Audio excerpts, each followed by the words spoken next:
You're very vibrant. You have you're exuding all sorts of, not even just confidence. You just seem like you're locked and ready to go. Well, two things happen. One, we were right about Shedeur. Hashtag suck it, y'all. Not y'all, just like people who spent last week being like, I don't think it's going to be any good, only to throw a big party on Monday. Gosh dang it, Blake, dang it. I was fake again. Oh, no. Now, so we were right. So that was nice. But then I did lose 10 pounds over 3 days. That is an advantage of getting sick. And so I got the post-flu glow going right now. Is that what that is? And this is as good as swimsuit ready as I'll be for the rest of my life. Okay. And so was it worth it? Absolutely not. But do we take the fringe benefits and move on? Yes, we do. I am upset you missed the confetti cannon. I didn't know about the confetti cannon till today. And because I seriously, I was dead to the world from Sunday, probably 8:30, 9 o'clock, all the way till last night at about 7. And so I tried to catch up as best as I could. But guys, an ocean of things, an ocean of takes were had in between Sunday night and last night. And so at one point I just gave up. And so the first thing that came up was a confetti cannon. And I was like, damn it. I was already bummed that I missed it because that would have been just so much fun. Flip side, I know you got to have the fun, and that's worth it as well. Yeah, and Daryl's face was priceless throughout the whole entire thing. So you basically took him. He was like a kid you took to Disney World. He did seem like he had a great time with that. I wish everyone could just relive the moment that I saw Daryl's eyes as he saw the explosion happen and just the excitement attached to it. That was a lot of fun. So anyway, all right. So I've had 2 days. We've done a lot of Shedeur takes. We've done a lot of Shedeur thoughts. We have more thoughts today that we still have to have. A lot of thoughts. What was your initial reaction that you weren't able to get off on Monday? All right. So other than we were right, just for that one, other than that, I had this sinking feeling. It turned out it was a flu. I had this sinking feeling on Sunday night. And I will say, in what I know of the narratives that were dispelled after the game, it came true. Again, we were right. The idea that was the perfect game for Shedeurs, and it was the perfect game for supporters. Because there was enough in that game for supporters to go, he's earned the job, he got the win, he made big plays, which Dylan didn't do, and there was enough for the Shedeurs to go, but look at the QBR, but look at the pocket play. And I had this feeling, I was like, oh, this week is going to be a bloodbath. Now, again, I don't know what happened on this station or most media, other than apparently Kendrick Perkins was on one.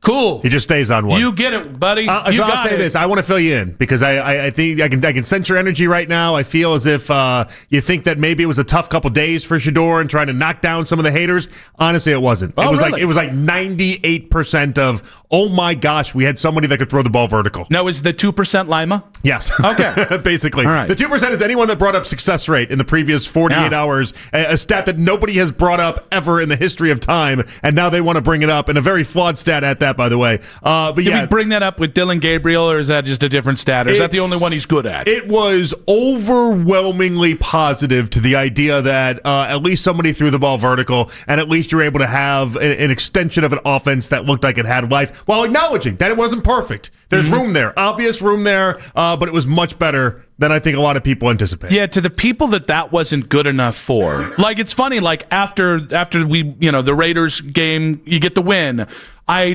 tweeted out our video, our Guarantee Gary video from Friday, being only one show had the cojones to do it, and 2 people were like, yeah, took real stones on this one. I was like, no one did that. There was still a 2-win team going into that game. I heard Armageddon going on for half the shows in this town all damn week long, and as much homers as we were, it was like, I think he'll be better with 1 week with the first team reps. How much better? I don't know. What a bold take that was. Hey, guy who hasn't gotten first team reps and played okay, had a couple okay moments in the Baltimore game, might be tangibly better into his first full start.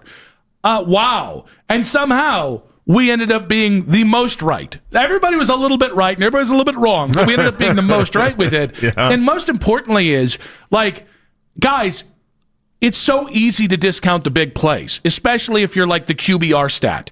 But it is so easy to discount the big plays, but you can't tell me you didn't see hope in Myles Garrett's eyes after the big play down the field. You can't.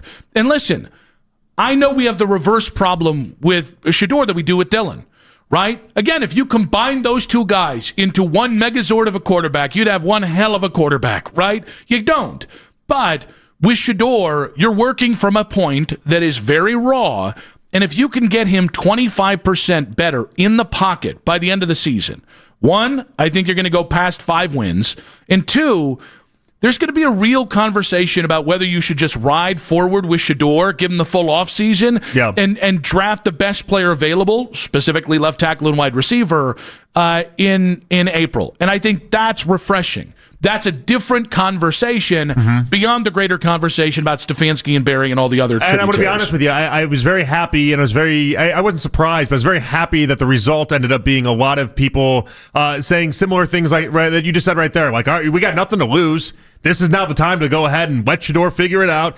Let him go ahead and have some experience, get some reps, see what you can do, and then we can evaluate the quarterback position in the offseason. Like an overwhelming large number of people said. Now, the only people that didn't were some national people. Locally, everyone was on script. National people didn't. And my plea for the national people was that if they're going to talk about Shedeur Sanders, you have to then go back and watch every snap of Dylan Gabriel for the previous 6 games. Yeah. You have to take in all of those. Because I think why Browns fans got so excited and why it's so universally one-sided in this discussion is because we watched every Dylan Gabriel rep where he absolutely stunk up the joint. Yeah, and it's interesting. Like, all of a sudden, this little runway that Shedeur has looks a lot more manageable. Obviously, the Titans game always looked manageable, but like the 49ers game, guys, listen, Brock Purdy, as of right now, is a better NFL quarterback than Shedeur is, sure. But Brock Purdy is a wealthy man's version of Dylan Gabriel. Dealing with the toe injury and coming off a game where he just threw 3 interceptions. Played like crap. And, guys, the one thing... Kind of short week. Jim Schwartz against Kyle Shanahan has turned into the greatest defensive coordinator in the history. There's something about Shanahan and his acolytes. We saw it against Miami as well with Mike McDaniel. There's something that Schwartz is clued in with this style of offense that he's very successful against. Between that, and again, I think San Francisco might have a brain, and they might blitz Shedeur a little bit more. Okay. But now let's see. Can we maintain what you did in your first start, and can we build on it? And I think the next 2 games are they're games you should be incredibly competitive in, and you should have a chance at the very least to split, if not to take the next 2 games. See, I wouldn't have been able to say that a week ago. I mean, so I came out Monday and I said Shedeur's got to start the rest of the season. I can tell that you feel that same way, but there is the part of me in the back of my brain, like how much are they weighting this game against the 49ers? Like, I really hope that Stefanski's got it in his head. This is Shedeur for the rest of the season. But there's a part of me that is nervous about the idea that he goes in against the 49ers. And this, again, we're on a game-by-game basis. He, once again, is in a spot where he has to prove himself. So I think he is in a game-by-game basis. I think they're going to make him earn everything. And I think they're going to make sure that whatever spark he lit for those guys in the field, that he can keep the spark lit.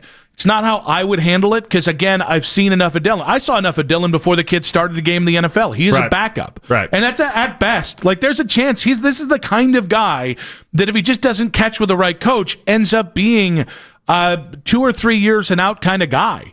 Like, he is not a physically talented quarterback. So I would rock with Shedeur simply from the standpoint of, hey, even if you're not going to be much better, at least it's going to be interesting.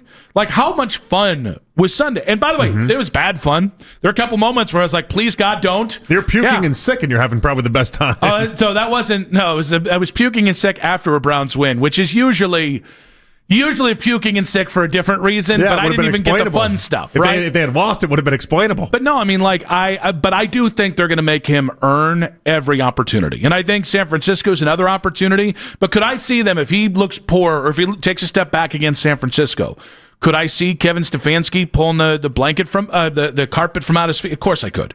Yeah. Until they come out and say, he's our guy the rest of the way, guys, we should just take this on a week-by-week basis, whether that's what you and I want or think is the right thing or not. And I kind of like that, if that is Shedeur's mentality as well. I kind of like that, too. There was something about, and we had a lot of good stories with Albert yesterday, kind of detailing not only the work that Shedeur put in, but the urgency that he had to make sure that game was good.